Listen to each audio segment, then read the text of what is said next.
from 12 people to now we have over 3,000 people who are able to respond to questions. And it's that critical mass building that helps you find that job, get that house mortgage at a discount, or just make friends, get married. People have gotten married through the relational social happy hours we've had as well. Wow. So what do the people who come on the network, your app, what are their biggest issues? Usually it's getting to know people, finding their feet. A lot of people will tell you they got on the plane, got down, and somebody said, go find Ahaspora because you'll find people like you. You know how it is, Reverend. Mindset is important. We have a similar mindset by virtue of having gone abroad and struggled through it and made that decision to try it back home. And so having like-minded individuals in a space, I think is very useful for people. So for a lot of people, that's what they're looking for. And then jobs would be number 2. This is Springboard, your virtual university. My guest, Christabel Dadzie, helped me to understand Ahaspora, her mother's own interpretation of aha, and then you're also Esperan.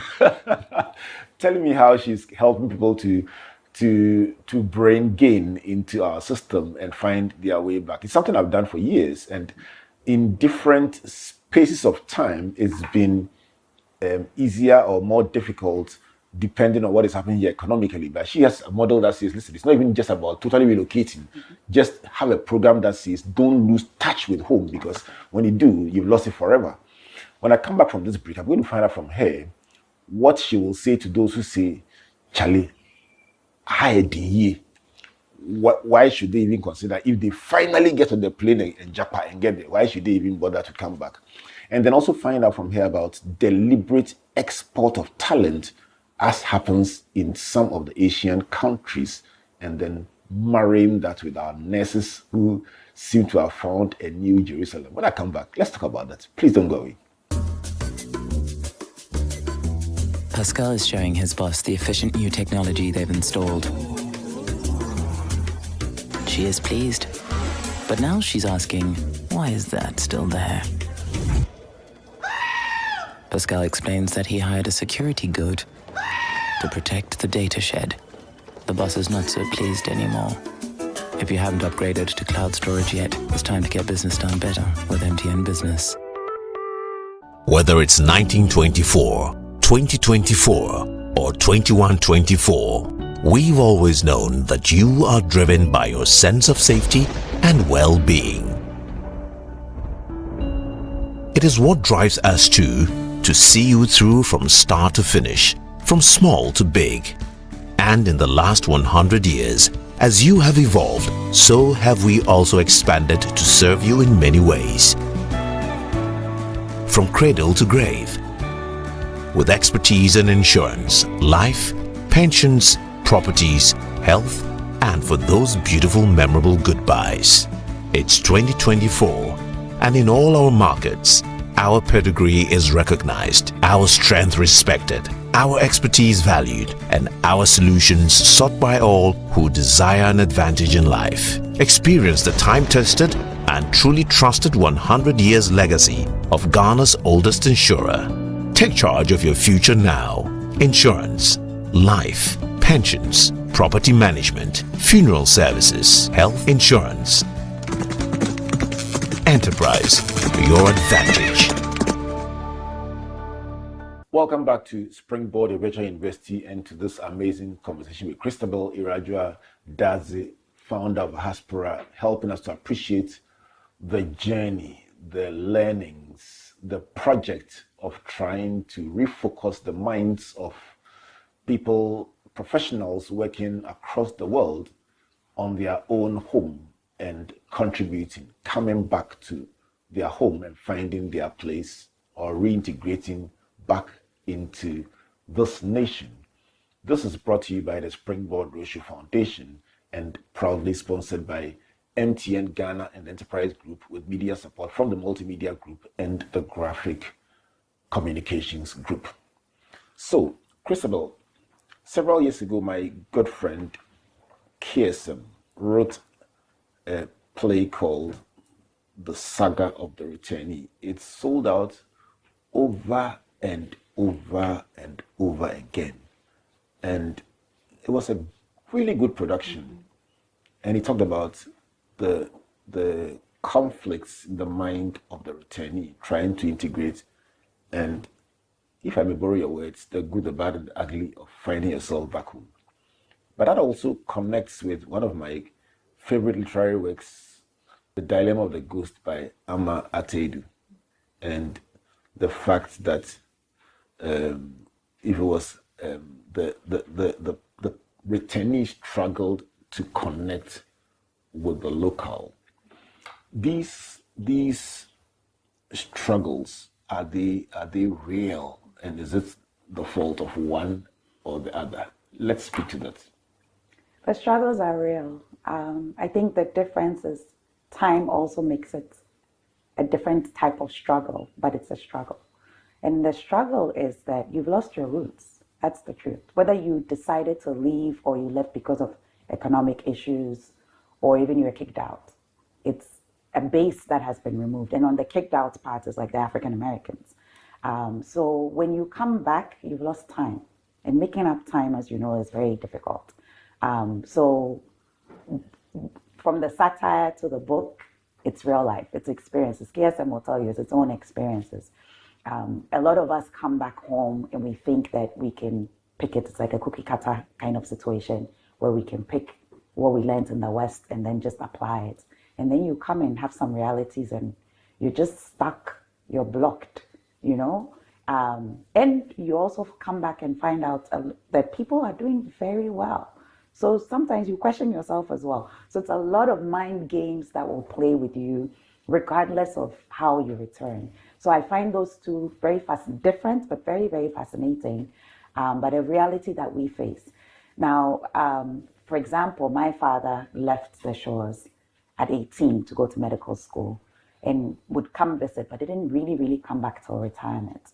He is facing a different struggle than when I left after high school, and then I came back 13 years later, because I still have all growing up to do in Ghana and the continent that will make me mature differently than my father, who is set in his German ways and is going to be expected to understand that trotro drivers weave through traffic. And he was going to stand for his rights. And if you're not careful, that turns into an accident.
Funeral services, health insurance,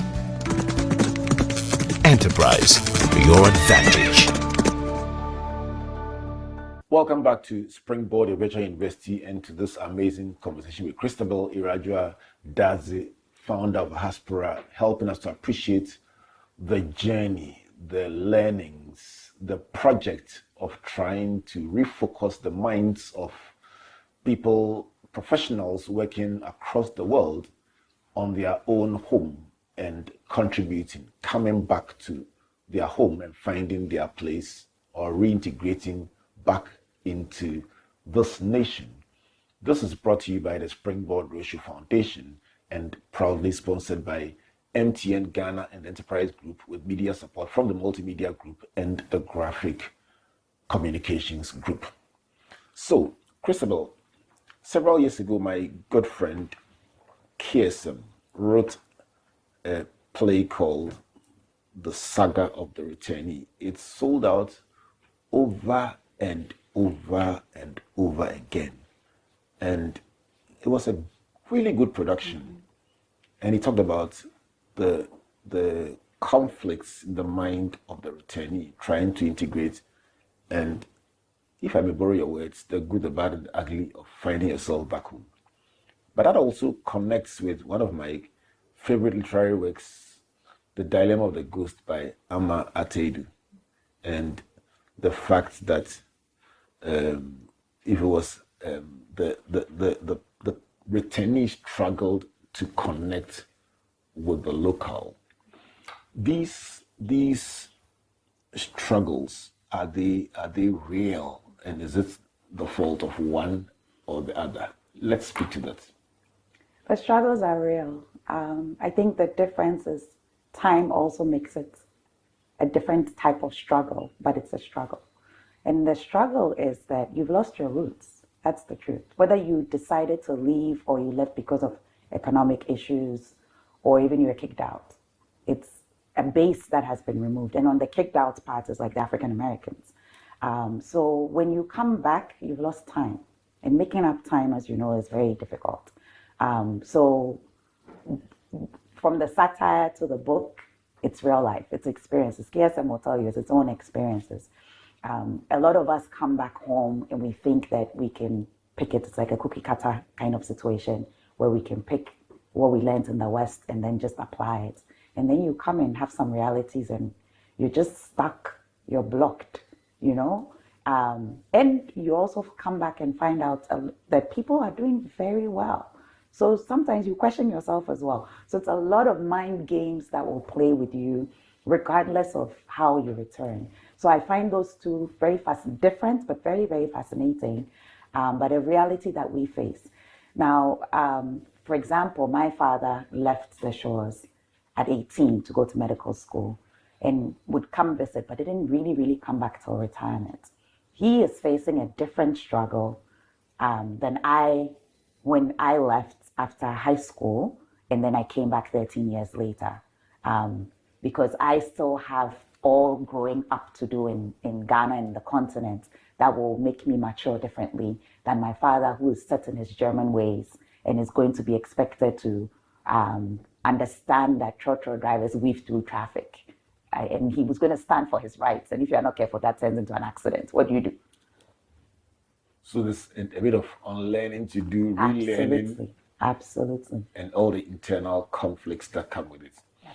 Let me swing to the countries that deliberately export talent as a national policy. What do you think of it? I think it's an excellent idea. So I think as much as possible, everyone should be exposed to new countries. Whenever I travel, be it for work or for pleasure, I always go to the local bars. And I talk to bars and talk to people when they are relaxed about their society. And you learn something different than when you're reading a book or you're looking at social media.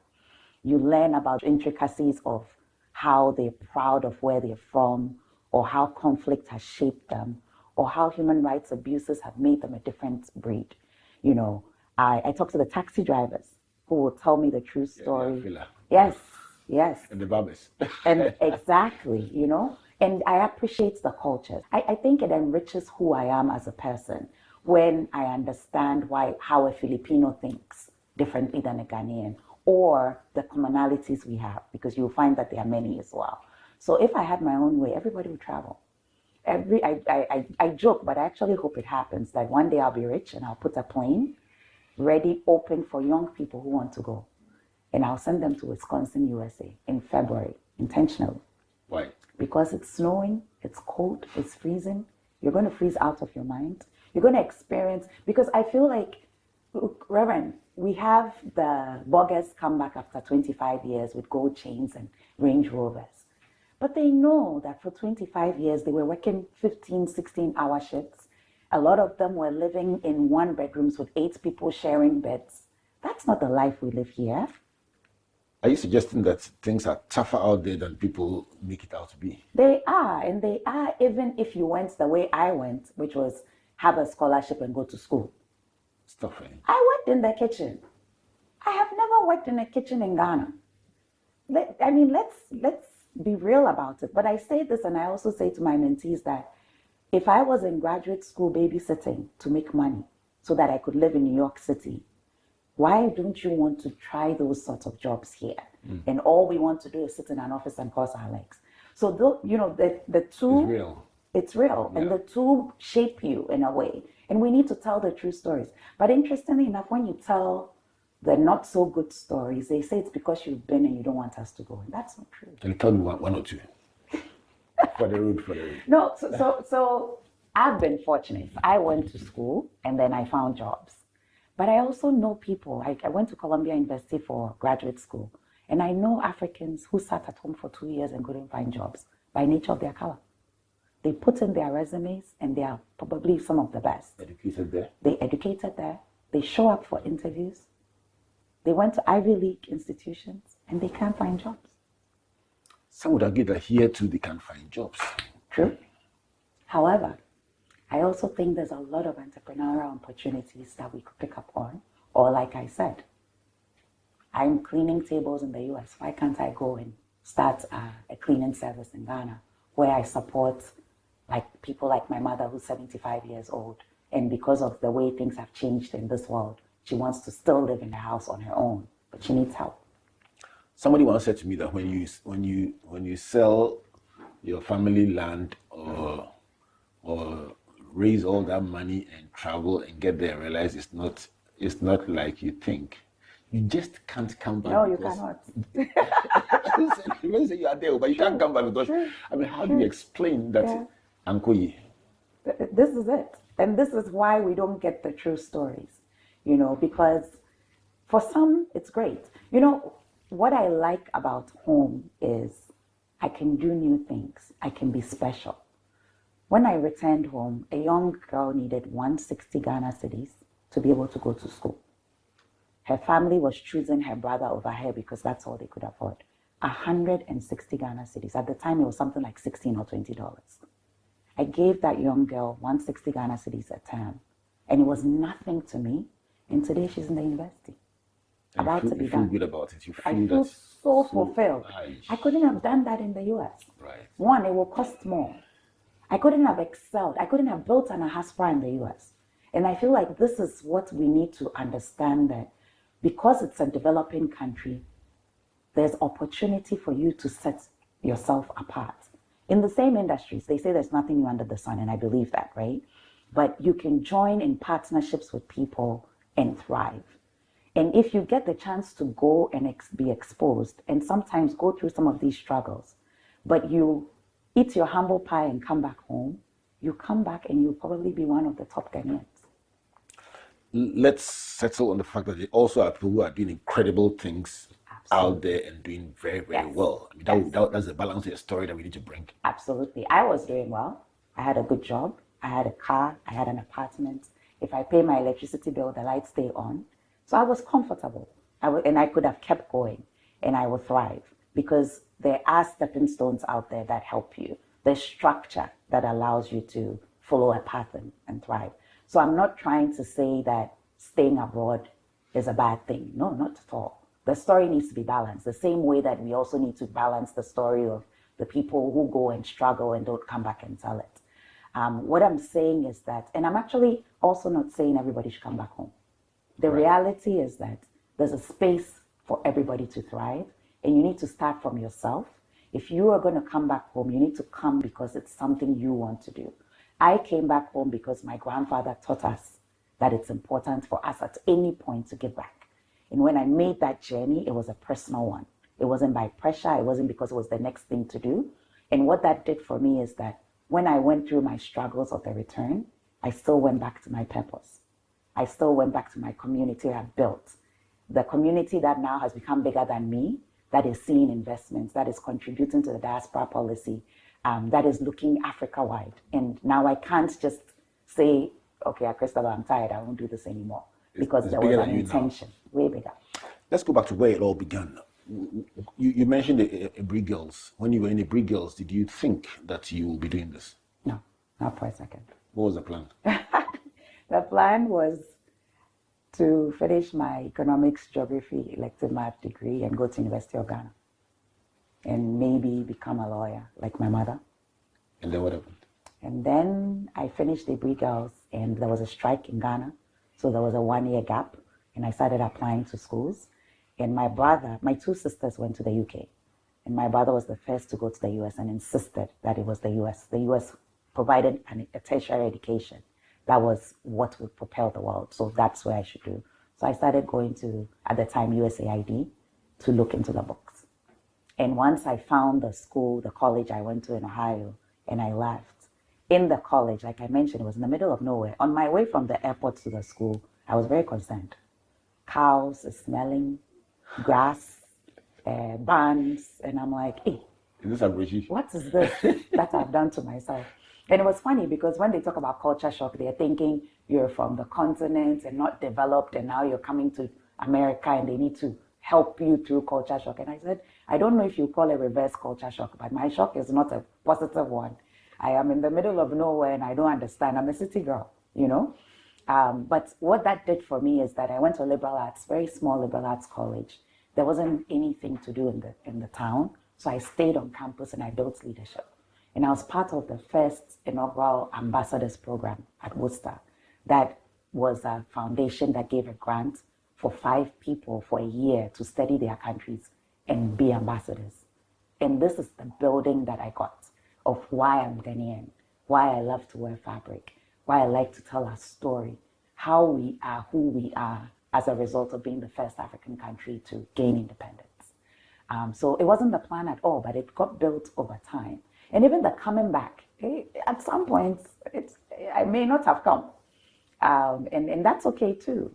But there was just that inkling. And this is where I really appreciate my maternal grandfather who, you know, was part of, you know, the independence movement. There's the front liners and then there's, he was one of them. Right. And he would tell us stories of all the things he experienced during independence and just made us hungry and patriotic.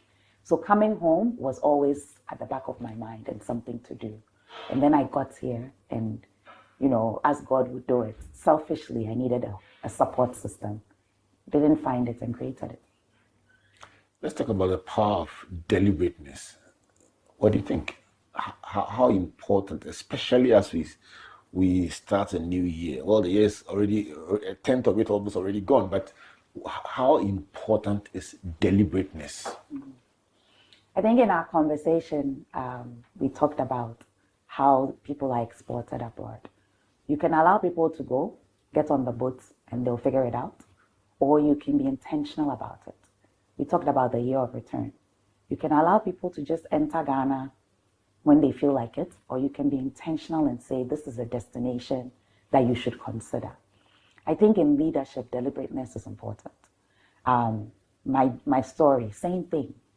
Creating Ahaspora was a deliberate reason for me to stay, or to at least be around people like me and build my continent. Somebody may do it through investment banking. I'm doing it through building community and building partnerships at almost, you can call it a local level.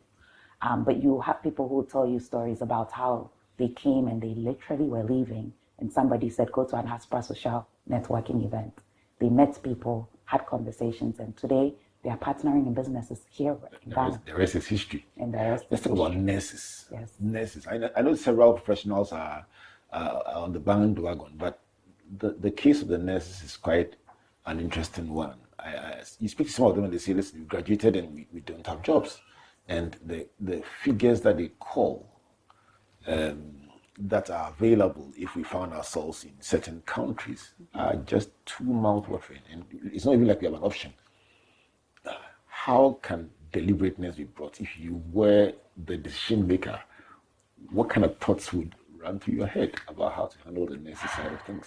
If I were the decision maker, and I studied development, so I'm actually also talking theoretically as well as in practice, I would consider the highest paying jobs to be nurses, teachers, doctors, the medical field and the educational field.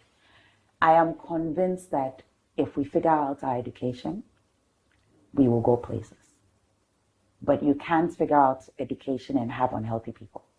So to me, and I'm not a nurse or a teacher, so I'm not being biased, these two professions need to be elevated in terms of the perks that they get.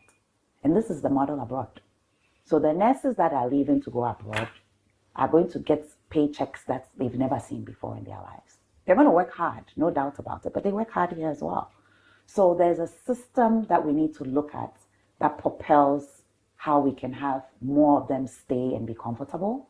But also we should send them off, because when we do it deliberately, they earn skills that they may not be exposed to here that they can bring back at different points of their lives for those who will return. So that's what I think. It's a bit controversial, but that's what I think. No, that's okay. I mean, so you are saying that instead of, they'll go anyway, so instead of just letting them go, facilitate the process and have a stake in it. Absolutely. Talking about nurses and going abroad and working hard, let me greet Professor Lydia Aziatu, Vice Chancellor of UHAS, who's shared a very interesting story about working abroad and using a hoist for the first time. Here she would have to carry the patient, and then she talked about the pleasant surprise of using a hoist to do what she would typically do manually. But I find that in her case, for instance, having worked here and having worked there, she comes back with a different mindset and then becomes the first nurse to become vice chancellor, because the exposure gives her much more breadth. And so that's another case of the benefit of experiencing different worlds. Absolutely. Have you ever failed before, Christabel? Oh, so many times. Tell me about failure. It's not fun. Particularly for a person who's a perfectionist like me. I was brought up by two perfectionists as parents. You've met Kofi, so you know what I'm saying. Failure is hard. Failure is hard. I failed many times. Almost failed my elective math exam when I had all A's and the rest, but that one was my own fault. I failed at marriage.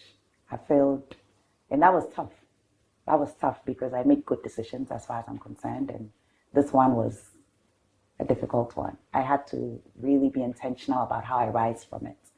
I failed at work. Let me pause for a minute Sure. and borrow you, since you've been so kind, and I'm using my words advisedly, since you've been so kind and so bold to mention something that people would rather stay off, that you say you failed at. Take a minute to talk to somebody who also is struggling or did not make it in that space, and share your heart with them. Unbiased. I'll take your thoughts, and that works with me. Yeah. If somebody didn't make it and feels and is carrying the weight of that loss 10 years, 15 years, what would you tell them? Reverend, I think it starts with young women. I think there's a high pressure on young women to be married, and I experienced it. And I am a pretty, I'd say, bold person. So I worry for the timid young Ghanaian woman who is trying to pursue a career, but marriage, until they are married, they haven't arrived, as we say in our society. And I think that pressure actually makes people make hurried decisions. And I would like to encourage people to be okay with not being married. I like to start from there, because this is some of the analysis that I've had my internal introspection. There's also pieces where, and you will know this, there's no one size fits all. And so you may get it wrong, and that's okay too. My biggest pain in the process when I knew I needed to leave was the fact that I was blaming myself for not having seen that this was not something I should have done. And God bless Reverend Inkum, whom you may know, who counseled me and helped me through the journey of forgiving myself and knowing that you won't always get it right, and that's okay. And having gone through that therapy was why I can sit here today and smile and do the things I do. And the other thing I'll say also is talk about it. I didn't talk about my problems as much as I should have. Have that circle. Why? Also because I was brought up to shut the door and be strong. I'm supposed to be a strong. Are you alone in that? Are we not all raised like that to hide our struggles for the most part, and carry it? For the most part. What happens when we do that? It's a problem. You maybe could have gotten information that would help you appreciate what you are going through and deal with it maybe differently. From the beginning, maybe not even go in, or when you are in, what to do with it. Vulnerability is important, but you have to find the right circle also because we're a very tiny society. I mean, Reverend, we need to talk about it. This is the first time I've actually openly talked about it. I feel very honored that you shared. And I know people will bash me for talking about it. Why? Too. Because it's a small country and people will know. There are some people who know who the two of us are. You've not mentioned the other party. You talk about yourself. People can figure it out. So people don't have these conversations because it's not allowed. I mean, the first thing is just even the societal bashing of a woman being divorced already has its own I've had some of my finest guests on this show talk boldly about the not having made it in that space, and several people reach out to say, "Oh, you blessed me because you shared about your vulnerability and the fact that you failed before." Yeah. I think that we sometimes are very unkind to ourselves because we don't allow people to say, "I'm struggling." Yes. Because they must look good and sound good. I once said to somebody, "You're struggling with your business. Why don't you talk about it?" He says, "It's more fashionable to say, I struggled sometimes. At the past. But you can't say it when you are going through." Yes. Let's talk about the implications for mental health, for instance. This is it. Because you mentioned therapy, you mentioned counseling. Yes. Would it be your opinion that there are people who could be helped, but who are carrying the whole world as it were on their shoulders? I've met a lot, even in the workspace. Women who are not okay, they are bipolar, and we don't talk about it. Today she's screaming, tomorrow she's smiling. All the signs are there, but for us, somebody who needs help is the one who is the mad person who's naked on the streets. We need to take mental health more seriously. The other piece that is even a big one is emotional abuse. We don't talk enough about it. Why? Because it's easier to go and say, "Oh, my husband beats me." Oh, yes, then you can leave the marriage. But for me to explain why I needed to leave, it didn't make sense. It still doesn't make sense to some people. But I knew what's mentally and emotionally what it was doing to the person I was. And I had to walk away from it, right? And I think that we need to have these conversations at Ahaspora for our mentees. And by the way, I keep saying mentees. Give back is a big part of what we do. We have a session called Tell It Like It Is, and we divide girls and guys so that they can have these conversations. And we should have them early. These are high schoolers. We don't have these conversations enough in school. Yes, you learn about biology and the body, but we need to talk more about our society and some of the pressures it has on us to be a certain way. I heard somebody saying that a certain politician had gone to get married so he could be vice president. Really? So he's not good enough because he's not married? That's a problem. If you had a chance to change a course in our academic curriculum, free reign, introduce any course that you like, what would it be? Now that I say this, maybe this, but I would actually have said more on career development. So you're going to give me 2 slots? I'll give me 2. So one would be to have these true discussions around psychology. What happens in the mind as you're growing up, what it means. And the intersection with religion. Because I do think religion is part of why we can't have some of these conversations. Help me to understand. Reverend Okran, you have young girls who are raped, and they'll go and tell their mothers or their aunties, and the response will be, "Oh, Papa ni Yesofo. He's a priest or a pastor." is high in society. We don't do that. Fashion, keep it to yourself. I can name names, many, many, many, many names. So why do they do that? Because that is the structure we have. We don't, how do they say, touch not the anointed. That mentality means that you don't speak truth to power. Is that a meaning of that scripture? No, it's not.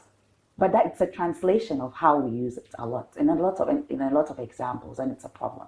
And I'm just using this one example. It's just one. It's in the workplace as well. So I would like to tell real stories, bring people in. And I know some schools like Ashesi does this a lot, where they bring people from the workplace into the leadership classes to have real life conversations. Our young people are struggling for it. When you open up to them, the things they tell you. Recently, we had our 25th anniversary of Abri Girls, and there was a mentoring session. And when you hear what the young girls say, we do that teenpreneurship. It's absolutely incredible. Absolutely incredible. Sometimes you leave the place in tears because of the brokenness of some of the young people and the experiences that they are going through. Mm-hmm. With what you do, Christabel, as we wrap up this conversation, 10 years from now, what would you call success? Success for me in my professional life would be to go all the way up to the top in the World Bank, which is where I work, vice president. Breaking news. Success for me also would be to see the dream of Ahaspora go beyond Ghana. It was a movement for the continent, not just Ghana. And I think we've established something good here in Ghana, and we need to set examples across where we start building a critical mass of people that partner together in politics, partner together in investments, partner together in even friendships, build bonds across the continent. So that this, after we talk about AFCTA, African Free Trade, is not just a talk, but it's a reality. So that we can go across the continent with visas, and not need visas, for example. We can trade, we can go beyond our language barriers. So for me, that is the dream. It's scary. It's almost impossible from where I sit, on both counts actually, but it will happen. I believe it. That's what makes it beautiful. Christabel, before I let you go, reluctantly, you must promise you should come back again and let's do this one more time. But before I let you go, I would like you to look into this camera. And you are a fellow of Aliwa, and you have a project, and I'm sure Ahaspora is your project. Okay. So for the benefit of anyone, look into camera and talk to that young person listening and saying, a lot of what she's saying connects so powerfully to me. Give them a message of hope as they spring into this year 2024 that lies ahead of them. Give them a message for the year ahead. So I live by two terms. The first one is, to whom much is given, much is expected. And I live by that term because much was given to me. I was lucky to have education, I was lucky to have profession, and so I have to give back. But I also want young people to know that much is given to everyone, even if it's very, very little. So wherever you are, and this is my second term, you surely have to be the change that you want to see in the world. And your world could be the fact that you're a chorister and you go early and clean the chairs so that people don't sit on dirty chairs. Leadership is not just president of, vice president of. Leadership is seeing a tiny little problem in your community, seeing mothers who just need help carrying their babies and stepping up to do it. And I think that if you take that approach in life, you will really thrive. But on your way to thriving, know that it's a ladder and you need to take it a step at a time. And it's okay sometimes when you have to go back. Had the conversation of failing. We all fail sometimes. People think I've arrived and they don't know some of the things we go through. It's not a quick and fast journey. It's a marathon and not a sprint. Thank you. So here I am with a cocktail of lessons to choose from, ranging between vice president and then the 160 Ghana cedi life-changing investment in series. And then the dance between failure and the reality of being able to share your story and your pain with somebody who is learning from you. and then the joy of being able to grow something from 12 people to over 3,000. And just the real you who says, listen, when I got there driving through the barns and the cows, I was saying, was Accra not a better place that I left? All these are beautiful lessons. And Christabel, they are available for everyone listening out there on our social media handles. Choose freely from all the lessons that she shared. Which one is your favorite? Let's have this big debate. Which one connected with you the most? And in the midst of it all, I want to say a big thank you to you, Christabel Dadzie, for making time to join us and talk about Ahaspora. I think it's a beautiful story you've shared. And I pray that the God who is so faithful will strengthen you this year, guide you this year. And when you come back next year for a renewal of your visa on Springboard, it will be an even more beautiful story with the numbers having grown way beyond what we discussed today and the quality of lives of people having been enriched even more. So thank you for coming. Thank you for having me. Really feel honored. Really do. Yeah, it's a great one. It's a great one. It's a beautiful story you've told, and I really have enjoyed it. Thank you. Thank you so much. All right, so for all of us out there, this has been Springboard, your virtual university, brought to you by the Springboard Roadshow Foundation and proudly sponsored by MTN Ghana Enterprise Group with media support from the Multimedia Group and the Graphic Communications Group. So we come your way again next week. My name is Albert Ukran saying God bless you, and God bless you.